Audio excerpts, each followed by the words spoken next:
Dobrodošli v podkastu Mladost na kmetiji. Naša tokratna sogovornica v podkastu je Andreja Makovec-Beci, žena in mamica, ki prihaja z Razborja. Gre za hribovsko vasico pod vznožjem Listce. Pisatelj, dramatik in biblicist Alojz Rebula je o Razborju zapisal: Svojo gručico hiš stoji na grebenu gorskega hrbta Listce. Če pa se povzpneš na skoraj 1000 metrov visoko Listco, lahko ob lepem vremenu objameš z očmi pol Slovenije, tja do Triglava. Andreja, lepo pozdravljeni. Dober dan. Zelo poetičen je tale zapis o vaši vasici in zares lepo je tu v vaših koncih. Kaj bi rekli, je lepo živeti na Razborju? Ja, sigurno, malo smo na prepihu, ampak so pa zato tako lepši razgledi. Naj povemo, da je Andreja lani poleti postala mlada prevzemnica kmetije Ekološka jajca izpod Listce, kmetija Beci, na kateri je glavna dejavnost ekološka prireja kokošjih jajc.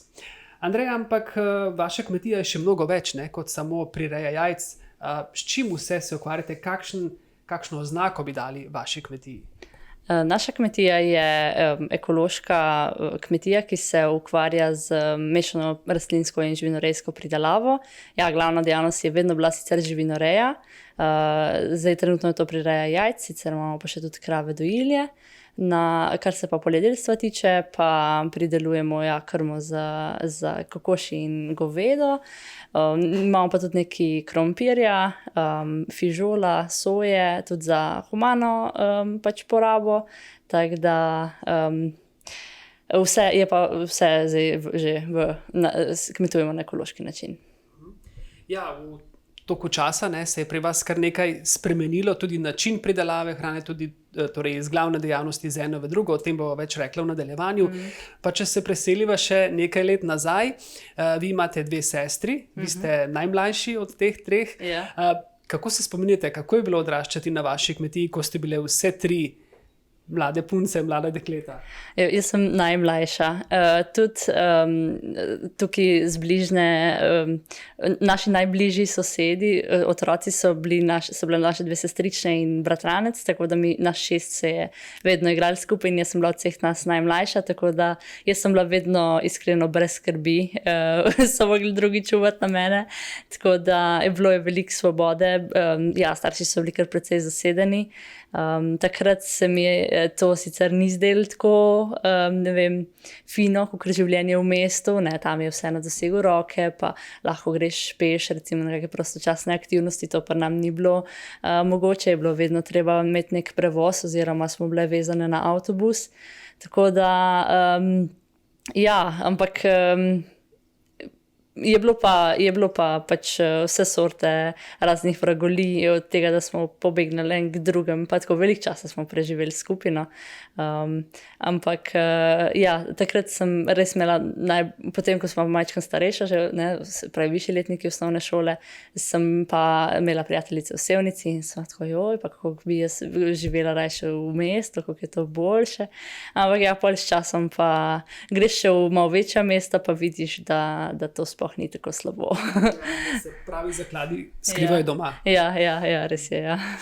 Andreja, vi ste že 5. generacija, ki se ukvarja s kmetijsko dejavnostjo tu na vašem domu, na vaši domačiji. Kako pa se je vse skupaj začelo? To je bil očitno torej vaš praded? Ja, tukaj je bila v bistvu graščina Ruda in se pravi, vsa ta zemlja je bila v njihovi lasti, tako da potem, in že, se pravi, moj praded, vsaj, je tukaj sicer si zgradil to hišo in bil kot neki, takrat še ni bilo čisto njihova last, ta zemlja so jo pa že obdelovali, potem z nacionalizacijo je potem to itak postala vse državna last in so potem počasi odkupovali te površine tukaj okoli, tako da je bilo pestro, no. Mi smo sicer na vznožju Listce, sploh nismo tako na visoki nadmorski višini, ampak se začnejo pa kar strmine, ne. In na tem hribu so imeli njive, tako so jih obdelovali itak vse ročno, ne, tako da zdaj je pa pašnik, ne, niti ni za travnik za kositi. Tako da je kar zanimivo, s čim vse so se ukvarjali. Še prej nazaj je bil jabolčnik, tisti, ko so ga potem prodajali knapom v Zasavje. Potem največji razcvet je bil potem z mlečno, ko se je začela mlečna proizvodnja, pa so bile od začetka to tako 3, 4, 5 kravc. Ja, potem pa je moj oče, mislim, ko je bil moj oče mlad, sta potem skupaj z mojim starim atom sta zgradila večji hlev, takrat je bilo potem to za 20 krav in je bilo to za tiste čase že kar velik hlev, je bil pa navezano rejo, no, in se je obdržal praktično do zdaj, no, malo so ga še večali, ampak ja, potem je, zdaj pa ja, je vezana reja bila tako, delovno zelo naporna, ne, in za krave ni bilo lagodno in niti za nas ne, tako da smo zdaj to počasi opustili, s tem se je pol opustila tudi mlečna proizvodnja, pa da smo prešli na rejo krav dojil, ki pa jih imamo pač zato, da vzdržujemo te strme površine popašene. In zdaj z vami nekako se pričakuje oziroma se kaže, da bo usmeritev v kokoši in kokošenje. Ja. Na kmetiji se zelo dobro pozna, če je mesečni prihodek, ne? In že to, ta mleko je vedno daje vreden mesečni prihodek in to je res, s tem je pol razvoj lažji, ne? In pri jajcih je podobno, da pač se, ne, je to, ni tako kot z govejimi pitanci, ne, ko je tiste enkrat, dvakrat na leto večji priliv, ne. Tako da, od 2012, no, do 2012 smo imeli neobogatene kletke. Takrat pa je potem prišla nova zakonodaja, to se je prepovedalo, in je oče bil na razpotju, kaj, ali dati obogatene kletke noter, ampak že takrat se je govorilo po Nemčiji, Avstriji, ja, si v bistvu bojo pa v roku parih let tudi to prepovedali. Tako da je potem izbral najbolj ambiciozno varianto, kar on je, zelo ambiciozen človek in je šel na ekološko. Tudi neki, pač ja, zaradi osebnih nagibov, zdravstvenih težav, smo rekli, ja, je rekel, zakaj pa ne. In bil praktično pionir na tem področju, no, Meja Šentjur je imela en hlev, ampak do takrat je bila prodaja ekoloških jajc v Sloveniji praktično zelo, zelo nizka, no. Takrat pa je pol, mislim, prvo smo naselili 500 kokoši, no, zdaj pa smo prišli do 6600 in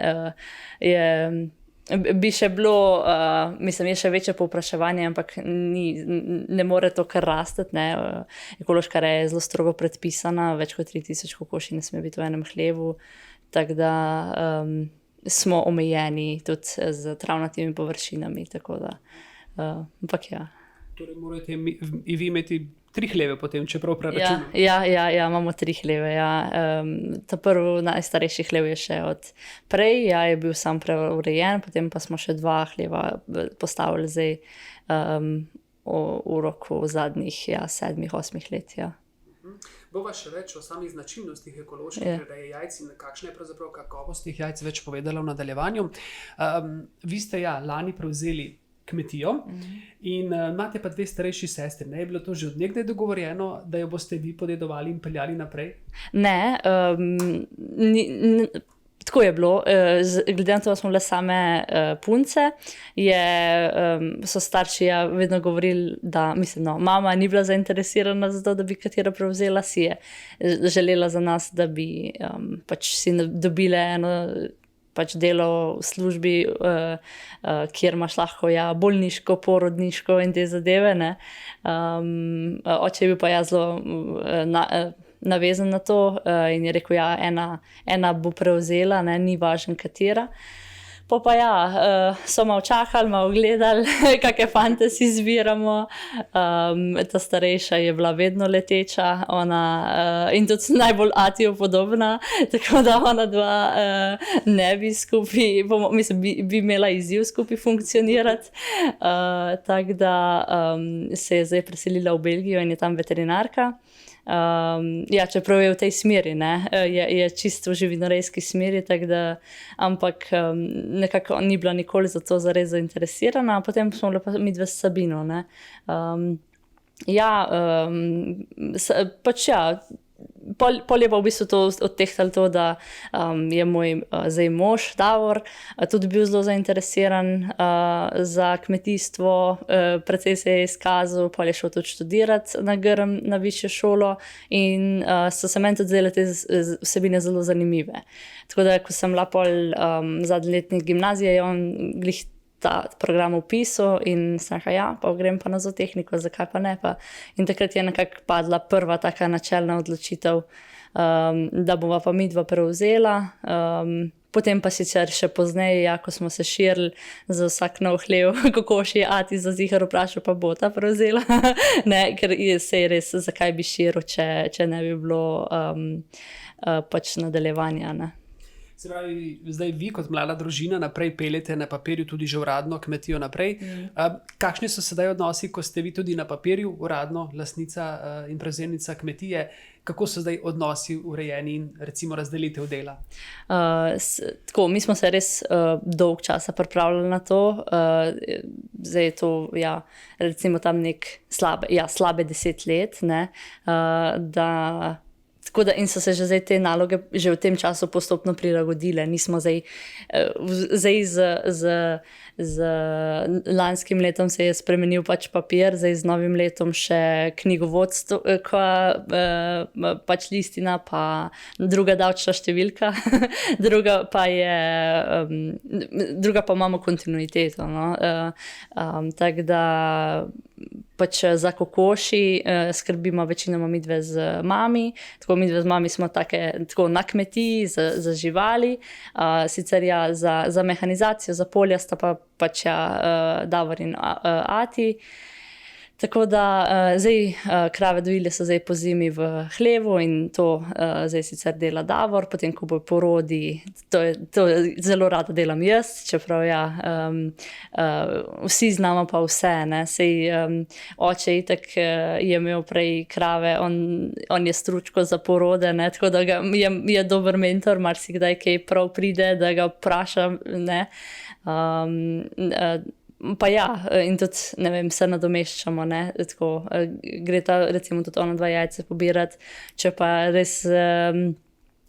res kriza z vremenom, tako smo pa že tudi bili 3 na njivi, da je oče gnojevko vozil, jaz sem vrtavkala, Davor je pa še sjal, ne, tako da, pestro, no. Ampak ja, oče zdaj, mislim, z jajcem imamo zelo veliko razvoza in to je Ati naš poklicni šofer, tako da, ja, papirji, ja, to pa je namen, ja. Ampak to smo zdaj že v bistvu že čez leta, da sem se počasi navajala. Ampak ja, je pa res evidenc vedno več, tako da imam kar do tega posla nekaj, ja. Je kar izziv, ja. Ja, sej, mislim, ekološka reja je po svoje pač ja, zelo napredna, ampak po drugi strani je pa zaradi tega toliko več kontrol, toliko več evidenc, mora biti sledljivost, mora biti vse ja, po predpisih, tako da zaradi tega pride mogoče še kakšna stvar več, ja. Andreja, zdaj uradno se vaša kmetija imenuje Ekološka jajca izpod Lisce, ter na to oklepaju kmetija Becija, ne? Ja. A kakšen poseben razlog za to? Oče je vedel, da smo hčerke in da bomo spremenile priimek, tako da se je pač bolj obrnil na to, da najde neko drugo ime, čeprav za domačine bomo vedno ostali Becijevi, je tudi Davor že, je Becijev Davor, ne, čeprav smo zdaj tam mladi Makovčevi, tako da, ampak zato smo se potem obrnili na Lisco, Lisca je zelo poznana, tako da in dejansko smo čisto na vznožju, mislim, smo na vznožju Lisce in zato je izbral tako ime za kokošje jajca, zdaj pa to ime tudi počasi širimo še na krompir in fižol in nasploh pač ja, ime kmetije, ker da smo tukaj Makovčevi, bo verjetno trajalo še nekaj časa, da se bo... prime. Tako, ja.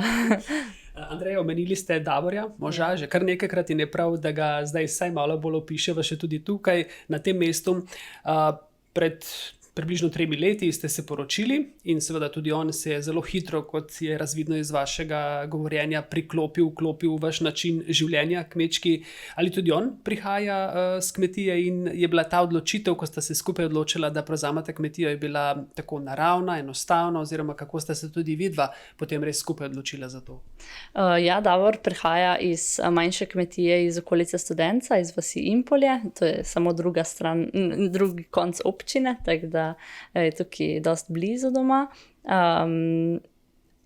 Njega je mislim, tako nasploh so te zadeve zelo veselile, čeprav je pa ima srednjo šolo pač za električarje in tukaj, mislim, naš oče je pa kmet, ne, je tudi kmetijsko šolo delal, tako da je to znanje zelo, zelo prav prišel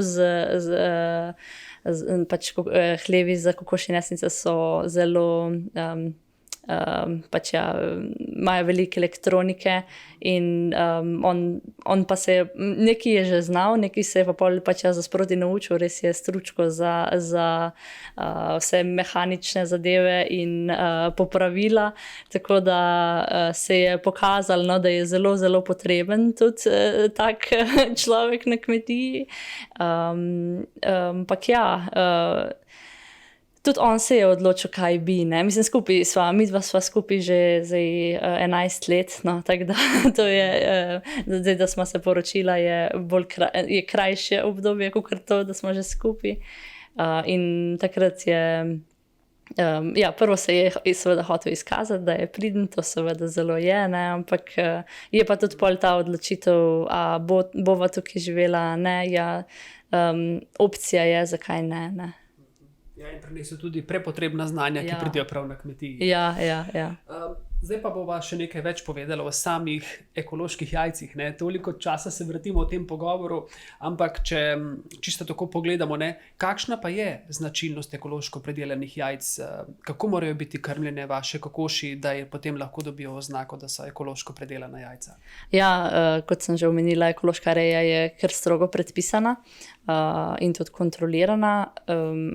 Kokoši se lahko krmijo samo z ekološkimi žiti, ali pa tudi recimo stranskimi produkti, ampak morajo biti vsi pač postopki na ekološki način, tako da se ne sme dodajati nobenih sintetičnih barvil ali pa aminokislin v krmo, čeprav smo Slovenci imamo precej radi precej obarvan rumenjak, ne, tako da pol se ima recimo ekološki rumenjak je pa potem recimo malo bolj svetel, malo bolj rumen in se potem ta intenzivnost išče na drugačen način, recimo, ne vem, lucerna daje zelo intenzivnejšo barvo, ali pa koruzni gluten, tako da pol rabiš malo več alternativ, malo več spretnosti, da zadostiš tudi potrebe kupcev, ne. Na eni strani, na drugi strani pa so kokoši, ki morajo imeti cele kljune, ne sme se jih krajšati, predpisano je, kak mora biti hlev, da ne sme biti večji od 3000 kokoši, tudi gostota naselitve noter je za 1/3 manjša, kakor v konvencionalnih hlevih. Hlev ima okna, ne, one vidijo dnevno svetlobo vsak dan, so pa tudi, pač imajo dostop do površin na prostem, ampak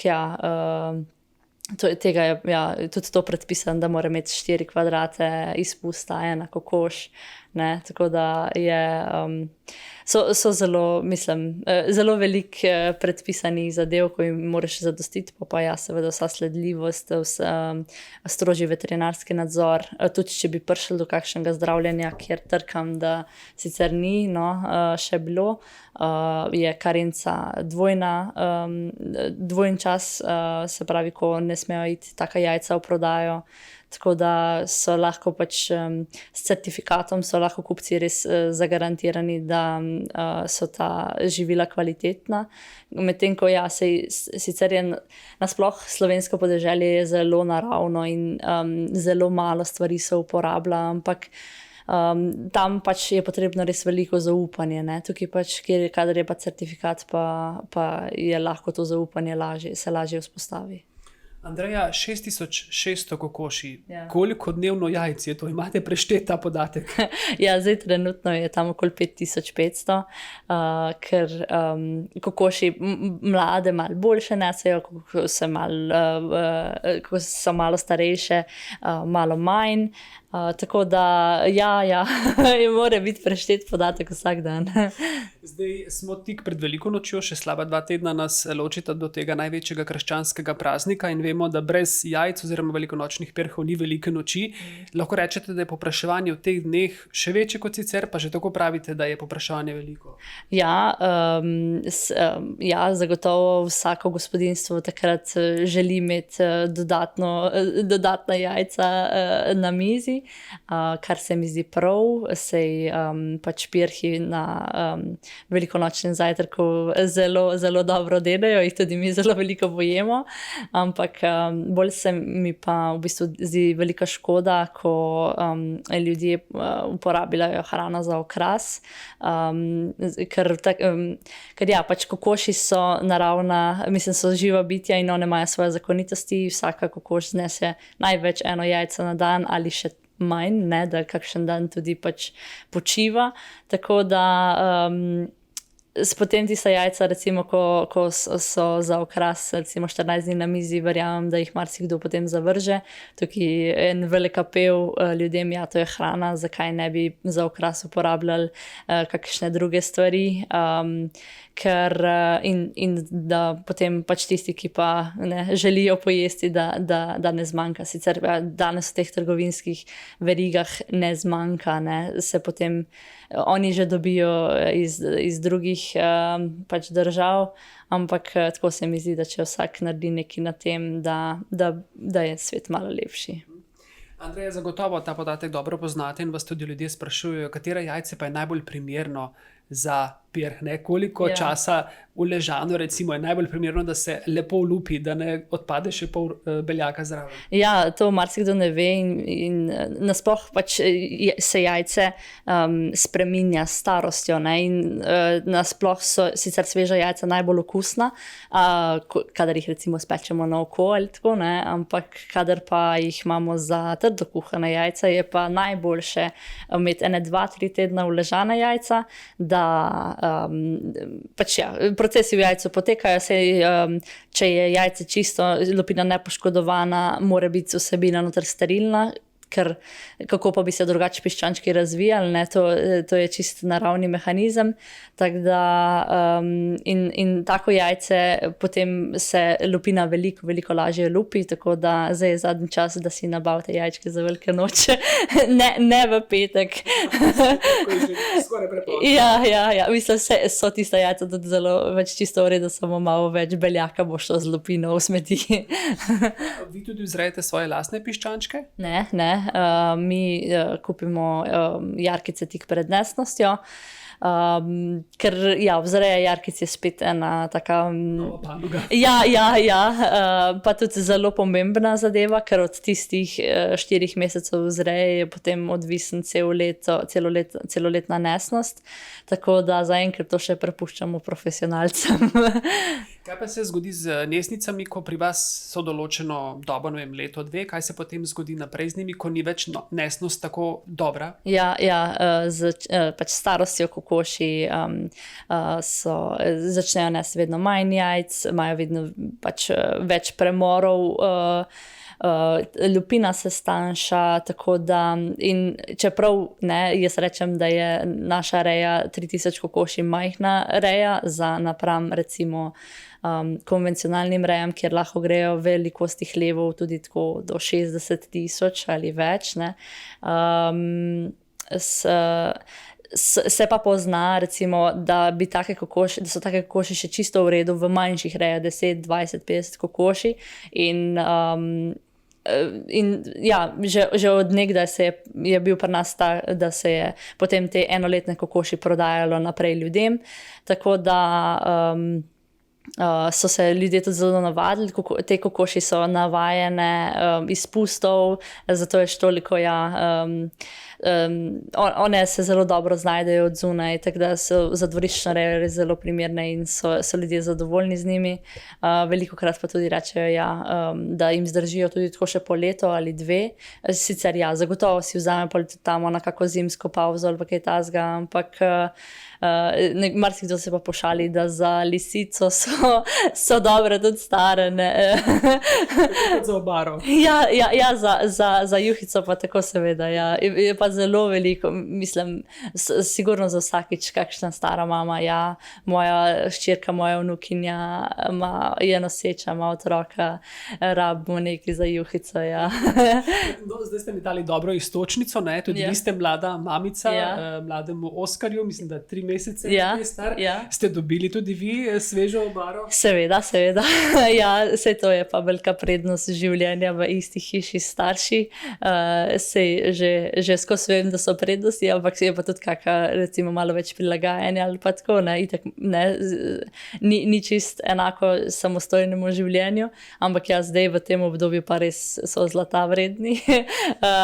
Ja, kurja juhica je bila in je še, no, ampak sploh od začetka po porodu, ja, je za dodatno energijo.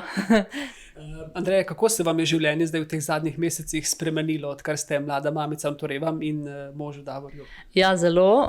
Se je v bistvu že med nosečnostjo, no, tako da, ker sem imela kar malo problemov, tako da sem mogla že med nosečnostjo kar precej paziti, tako da že smo se že prej mislim, pol leta uvajali v to, kako bo, ko mene ne bo toliko na kmetiji in se je res tako, no, da imam, mislim, res lahko rečem porodniško tako, no, da si lahko vzamem čas za otroka in tudi starši imajo zelo veliko razumevanje do tega, no, da vejo, kje je zdaj moja glavna skrb, da tak majčken otrok je pač res odvisen od mame, tako da se mi je življenje kar obrnilo, no, zdaj s porodom sicer na lepše, ne, ker je končno fertik te negotovosti, ne. Tako da in je super priden fantek, no. Česa si želite za Oskarja? Torej, omenili smo, da vi ste 5. generacija, si želite, da bi bil on pa tista 6. generacija, ki nadaljuje? Mislim, ja, zagotovo si želim, ampak ne bom zagotovo ne silila. Želim, da bi mu lahko vzpostavili eno ljubeče okolje, kjer bo lahko razvijal različne stvari. Ker je, ja, sploh, mislim, meni je, jaz sem vesela, da imam fant, ki bi bila glih tako zelo vesela punčke, in tudi tako sem zelo, ne vem, kako ne rečem, ampak zelo mi je hudo sploh recimo na prvorojene fantke se vrši kar hud pritisk. Ja, ti boš gospodar, ti boš prevzel kmetijo, meni se zdi to zelo narobe. Sej mogoče bomo imeli tudi kdaj kako punčko, pa bo želela prevzeti kmetijo. Jaz jo bom zelo spodbujala. To ne pomeni, da Oskarja ne bom, ne. Tako da zagotovo jih bomo vzgajali in jim probali to ljubezen predati naprej, če pa ne bo, to ne bo konc sveta zaradi tega, ne.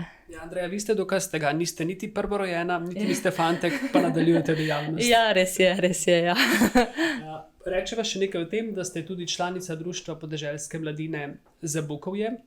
Koliko časa že in kako gledate na vso to mladino s podeželja, ki je vključena v ta podeželska društva, in seveda v to krovno zvezo potem Zveze slovenske podeželske mladine. Kaj vam to daje, torej mladim ljudem, da ste člani ene širše skupine ljudi, ki podobno mislite? Ja, v bistvu v Društvu podeželske mladine Zabukovje sem se včlanila precej pozno, no. Tako da je pa res, da zdaj z malim Oskarjem sem še malo manj prisotna, kakor bi si želela.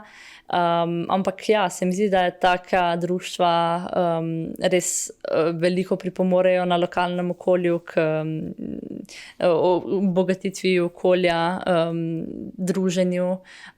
Tako da z Zvezo slovenske podeželske mladine sem se pa spoznala že v študentskih letih, ko sem bila predsednica Društva študentov zootehnike.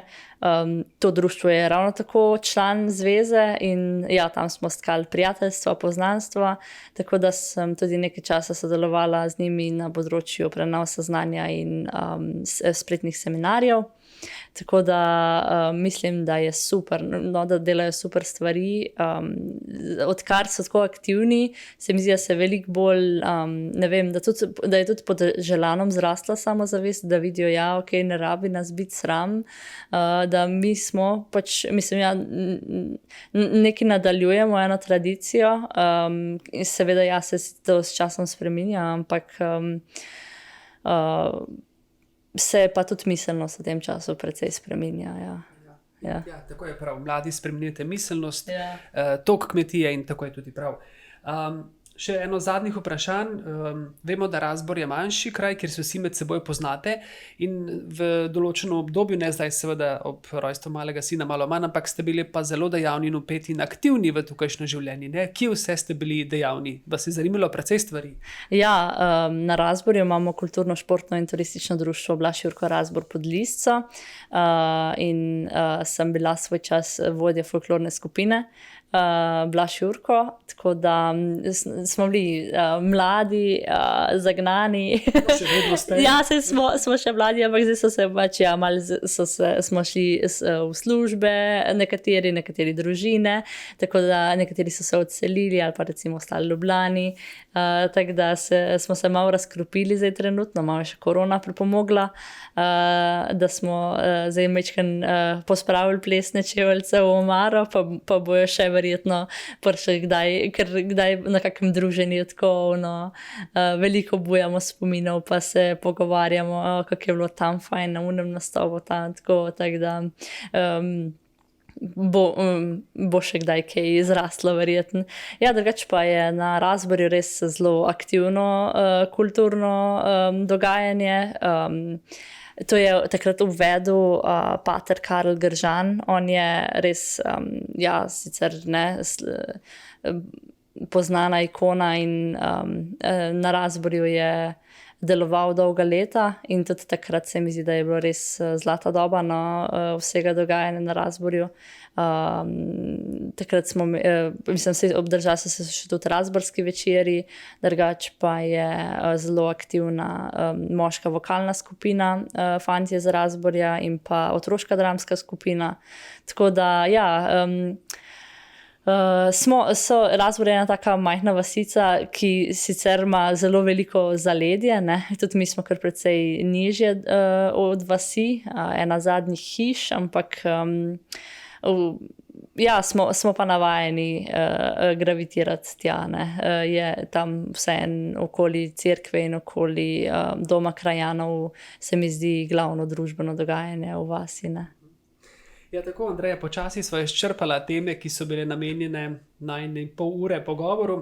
Čisto za konec vas pa prosim, če bi dokončali 5 kratkih misli ali stavkov, ki jih pripravimo mladim sogovornikom v podcastu Mladost na kmetiji. In sicer, življenje na kmetiji imam rada, ker je vedno raznoliko, pač prinaša sicer, ja, so slabi momenti, ampak tisti dobri momenti so pa še pa zato toliko lepši. Družina mi pomeni varno zavetje. Naše kokoši nesejo najboljša jajca, saj ja, so srečne kokoške, ki lahko pač živijo tako življenje, kot je za kokoš naravno in značilno. Vaše najljubše kmečko opravilo je? Ja, so gotovo porodi pri govedu. Ko vidite novo življenje. Ja. Odkar ste postali mamica, ste spoznali? Da me ne bo nikoli več nehalo skrbeti. Ja, pa tudi to so sladke skrbi, ne? Ki pa včasih tudi malo večje, ampak Ja, res je. Hvala lepa, Andreja Makovec Beci, za ta iskren in iskriv pogovor in vse dobro v življenju vam, vaši družini na kmetiji. Najlepša hvala. Dovolite mi, da zaključim z besedami Alojza Rebule, z njimi sem tudi začel, ki je v Razborju dejal: Priti sem gor na Razbor, v njegovo hribovsko zračnost, v njegove zelene gozdne razglede, je vedno olajšanje za srce in oči. No, to se boste morali prepričati sami in obiskati Razbor. Hvala za pozornost. Z Andrejo Makovec Beci sem se pogovarjal Marko Mesojedec in z novo epizodo bomo z vami spet čez 14 dni.